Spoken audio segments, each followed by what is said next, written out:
Hello guys, আমরা কয়েক বন্ধু মিলে আজকে খিচুড়ি কষা মাংস লাগাবো।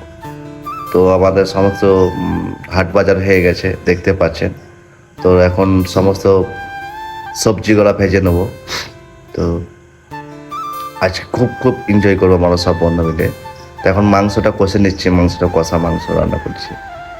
তো মাংস রান্না হয়ে গেলে তারপরে খিচুড়ি করবো, ভাত চাপিয়ে দেবো।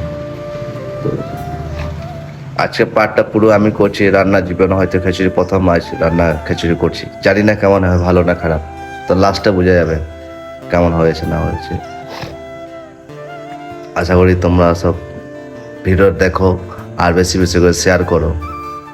তো এখন এই খিচুড়ি রান্না করছি, দেখতে পাচ্ছেন। আমাদের প্রায় হয়ে গেছে, এবার আমরা খাবো। তো আমরা খাওয়ার পর্বে চলে এসেছি। তো খাওয়া দাওয়া করে বেশ খিচুড়ি ভালোই হয়েছে এবং কষা মাংসটা সলিড রান্না হয়েছে। তো thank you so much watch করার জন্য, অসংখ্য ধন্যবাদ।